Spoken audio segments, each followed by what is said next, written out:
Hermite polynomial can be written as can be defined by a generating function.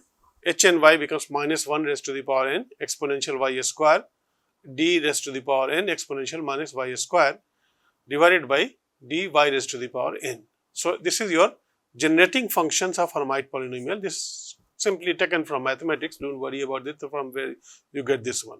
This will help you in generating higher terms like this one. For example, if for n is equal to 2, if you want to generate h and y value, then you can generate it minus 1 raised to the power 2, n is equal to 2, exponential y square, then you have dn, so d square by dy square exponential minus y square, and if you differentiate this, what do you get? It's minus 1 square, so it will be 1 exponential y square.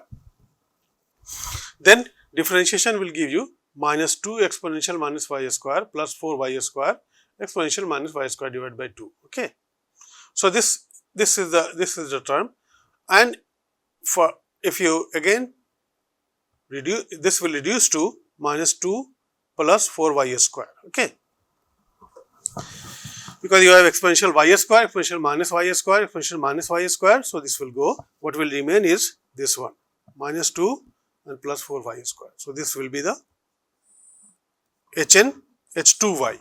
Same way you can generate other functions also. And if you generate other functions, what you get is for different values of n is equal to 0, n is equal to 1, n is equal to 2, n is equal to 3, different h and y one can generate. And one finds that if n is equal to 0, h and y is equal to 1, and the solution is in terms of exponential minus y square divided by 2. So, you can write exponential minus y square divided by 2. Here you do not have any Hermite polynomial term for the ground state. You do not have h and y. But if it is n is equal to 1, then what do you get? The h and y is equal to 2y. So, the 2y terms will come, and then you will have exponential minus y square divided by 2. Then for exponential y is equal n is equal to 2, I have shown you how to generate minus 2 plus 4y square.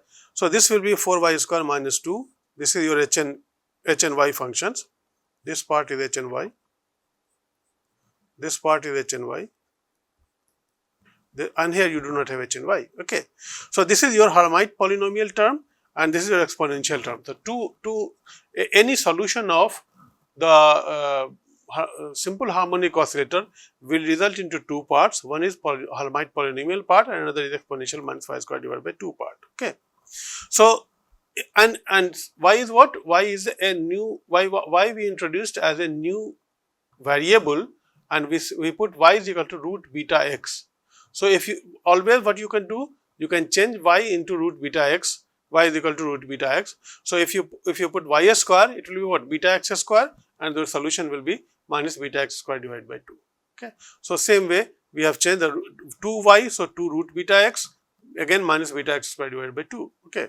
Y square, so 4 beta x square minus 2 exponential minus beta x square divided by y square, y is equal to, remember this, is equal to root beta into x. So, y square is equal to beta x square. So, if you put these values, you get this psi n in terms of x variable. This is psi n in terms of y variable. Okay. So, any solution of, and this table you will find in any quantum chemistry book, all quantum chemistry book where the solution of simple harmonic oscillator is mentioned, this kind of table you can find out. Okay. So, what do we have? This is the general form of the solution for simple harmonic oscillator, where eigenfunction for the simple eigenvalue I already talked about, n plus half h nu, and this is the normalization constant. This is your Hermite polynomial part, and then you have Gaussian function exponential minus y square divided by 2. So, any solution of the Schrodinger wave equation will have exponential minus beta x square divided by 2 plus a Hermite polynomial term and plus normalization constant. Okay. So, this will make the solution of the Schrodinger wave equation eigenfunction and eigenvalue. Eigenvalue is what? N plus half into h nu. This was your potential energy. This was the potential energy. and this we say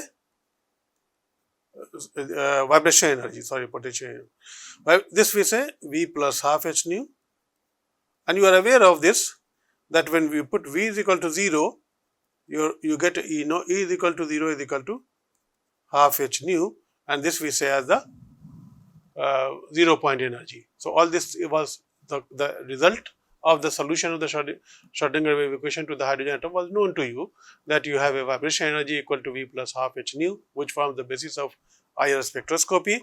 The eigenfunction part you were not knowing, but the eigenfunction we have determined, and we have not determined for ground state only. We can go for the first excited state, second excited state, third excited state, depending upon n is equal to 0, 1, 2, 3, and the solution becomes more and more complex, but all the solutions can be obtained from the generating functions of the Hermite polynomial.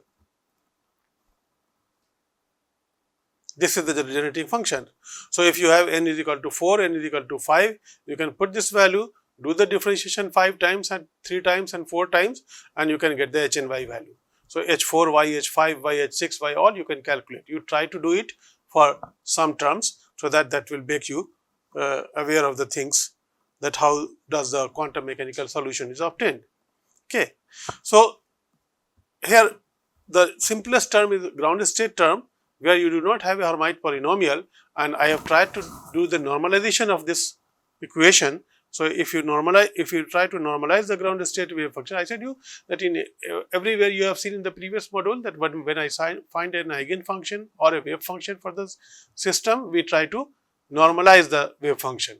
So, here also we will try to normalize the wave function, and if we normalize the wave functions, then we can write the normalization condition is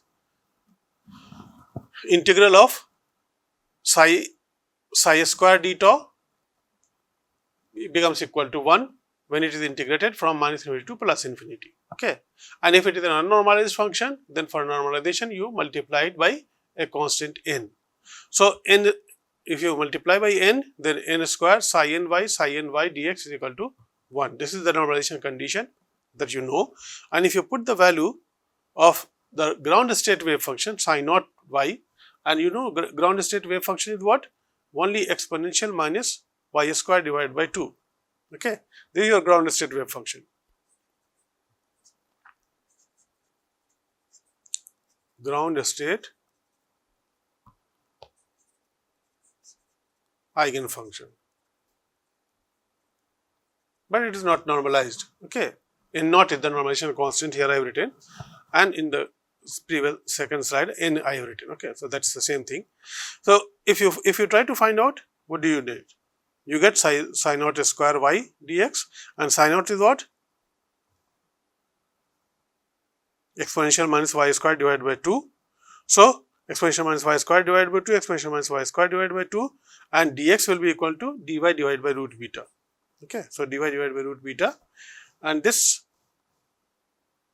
because this we can write as exponential minus y square dy is equal to 1. This is an integral which we have to solve. Okay. And this integral we can solve by using a standard integral. There will be many complex integral where we will not go for doing the detail of each step of the integration. We will use the standard integral table, and that will facilitate our mathematics much to a larger extent. Okay. So, here also we are using the integral from the standard table. It becomes equal to root pi, and if you use this one, then n square divided by root beta, root pi is equal to 1, and n becomes equal to beta divided by pi raised to the power 1 by 4. So, the solution of the normalized solution of ground state eigenfunction of simple harmonic oscillator is beta divided by pi raised to the power 1 by 4 exponential minus y square divided by 2. This is your normalized solution of, or better to write, normalized eigenfunction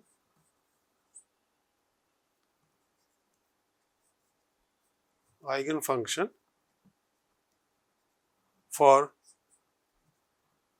simple harmonic oscillator ground state.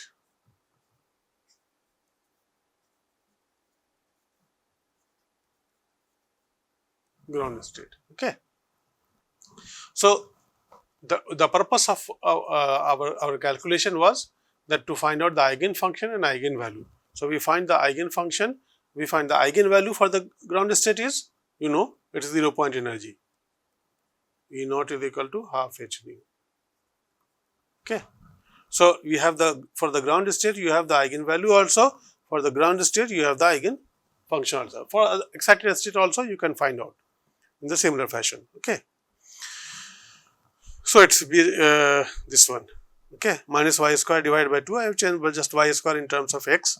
So we can write this also in terms of y, in terms of x we can write it like this one. Okay. So both are the same thing, except this, that y is equal to root beta x I have used, and then I have changed this to minus beta x square. Okay. So this gives you the ground state wave functions. If you go for higher terms and find out the normalization constant for n1, for n2, for the first excited state, second excited state, third excited state, then these normalization constants you should obtain. I have knowingly not derived these equations because those of you who are interested can go for the calculations and see whether you get these normalization constant or not.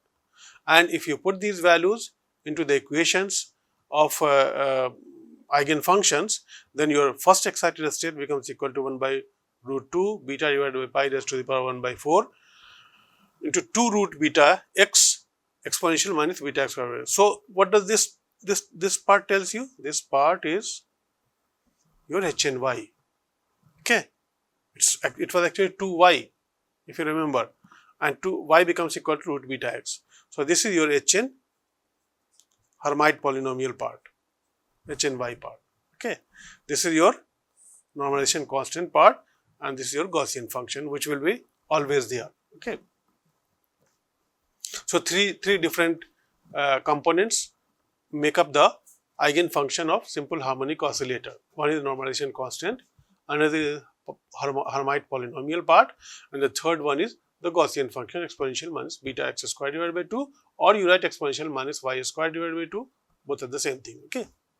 Then for the next, this is your normalization constant n, this is your n, and this is your 4 h and y, which is what? 4 y square minus 2.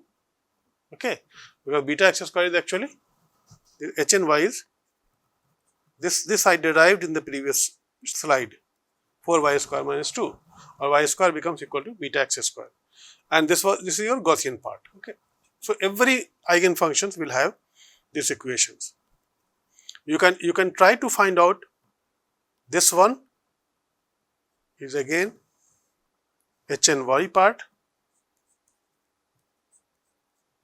Okay, this is your Gaussian part, and this is your normalization constant. Okay, Gaussian part. So other higher levels also one can find out. If you remember the value of eigenfunctions for normalized eigenfunction for a simple one-dimensional box model, what we found? We find psi n is equal to root 2 by a sine n pi x divided by a. Okay, so there it was root 2 by pi, root 2 by a sine n pi x. N you can change and you can get the higher level eigenfunctions or higher level normalized wave functions, and just by changing the n value. If you put n is equal to 1, you get ground state. If you put n is equal to 2, you get this first excited state. If you put n is equal to 3, you get the next excited state. So same way here also we have determined the eigenfunctions for different energy levels or different eigen quantum states for simple harmonic oscillator. Okay, so you will this part h and y, h2y we have done. I have done. What you try to do yourself is 3y and see whether you get this equation or not. Okay, that's a homework for you people. Okay, if you plot these wave functions and the square of the wave functions, what you get is like this one: psi n is equal to 0, n is equal to 1, n is equal to 2, n is equal to 3. Okay, and if you plot x square, then you get this one, psi n x square. You know that this is a probability density, and here it is a wave function. Okay, so if you look at these wave functions, what is the characteristics of these wave functions. Okay. If you look at this one, it's a ground state wave functions. If you look at this one, you have some part of the wave functions which goes beyond the classical limit. So, their probability also goes beyond the classical limit, and this is one of the striking features, one of the strong departure from the classical results. So, if you look at this one, we get a quantized energy level, because energy level En was n plus 1, V plus En was n plus half h nu, n could be 0, 1, 2, 3. So, you have a quantized energy levels, and E naught is equal to half h nu, 0 concept of 0 point energy. This is also you do not get in classical mechanics. This concept of 0 point energy is a quantum mechanical concept. Okay, because in classical limit, if there is no motion, if there is a harmonic oscillation is not taking place, the potential energy will be 0. But here we say no potential, this E naught is equal to half h nu, minimum energy which is possible for simple harmonic oscillator is half h nu. Okay, so this is again a departure from the classical concepts of simple harmonic oscillator. Then we say that there is a probability of finding the particle outside the classically allowed region. So, outside the classically allowed region, I said you here you have a probability, here also you have a probability, and the wave function for this normalized wave function is beta divided by pi raised to the power 1 by 4 exponential minus beta x square divided by 2. So, the wave function is beta divided by pi raised to the power 1 by 4 exponential minus beta x square divided by 2. Okay. So, if you use this particular wave function and you try to find out the probability within this limit, then you can say that what percentage of probability exists for finding the simple harmonic oscillator beyond the classical limit. Okay, because here also you can find out it is in the plus infinity direction, the minus infinity direction. So, you can talk about that how does this what is the percent probability of finding the simple harmonic oscillating body outside the classical limit. If any one of you interested, you can try it. Okay. So, classically allowed region, in all odd state the probability of finding at the center is 0. Look at this, all odd states, n is equal to 1, the probability at the center is 0, n is equal to 3, the probability at the center is 0. Okay. In all odd state, the probability at the center is 0. In all odd state, the probability of finding the finding at the center is 0. All even functions are symmetrical with respect to x is equal to 0. What does it mean? All even functions are symmetrical. Even function is 2, 0. You see, on the minus x direction, on the plus x direction, you have the same sign. Okay, but in case of n is equal to 0, in n is equal to 2 also, here we have the negative sign, here you have the positive sign. Okay, here you have all through positive, here you have negative and positive. So, see the odd functions are unsymmetrical and even functions are symmetrical. Here you have negative, positive, negative and positive. Okay. So, minus x direction and plus x direction, in n is equal to 3, again it is unsymmetrical. So, this is what I have written, all odd functions are unsymmetrical with respect to x is equal to 0. Psi in the minus x direction is equal to minus psi x, and here psi in the minus x direction is equal to psi x. So, this is what this tells you the solution, the psi is symmetrical, and this tells you the psi is unsymmetrical in sign changes in the two directions. Okay. Ground state with n is equal to 0 has no nodes, but each successive steps have one additional node. This is a common finding which we did earlier also. So, in ground state there is no node, here you have a node, here you have 2 nodes, here you have 3 nodes. Okay. The nodes are, if you want to 0 probability, 0 probability, 0 probability, 0 and 0, here 0, here is no 0. Okay. So the number of nodes is equal to n minus 1. That's the general rule everywhere. Okay. Ground state with n is equal to 0 has no nodes, but each successive steps have one additional nodes. In ground state, the probability of finding is maximum at x is equal to 0. Okay. So this is also very obvious from the graph. In ground state, the maximum probability is x is equal to 0, because here you have 0, here you have plus x direction, here you have minus x direction. Okay. And for very large value of the n, the probability shifts towards the classical limit. And now look at this graph. We have just run only 4 curves, and you see the initial probability is at the 0, then probability shifts here, then probability shifts here, then probability shifts here, and the classical limit is on this line. Classical limit is finding the particle on this line. So you see that as you move to the higher energy levels, to the more excited states, there is a shift in the probability from the middle to the classical limit. Okay. So these are the observations which we can write. These are the salient features of these curves, which is on this slide. Salient features of the curve of psi and psi square for simple harmonic oscillator. Okay. We will continue talking about this simple harmonic oscillator, and in the next class I will tell you, in the next module I will tell you that how to use these wave functions, and using these wave functions we can go for establishing one of the most fundamental principles of quantum mechanics, which is called uncertainty principle. So using the wave functions of particle in a one-dimensional box, we have already done this. With the help of particle in a one-dimensional box wave equation, we have established the simple harmonic uncertainty principle.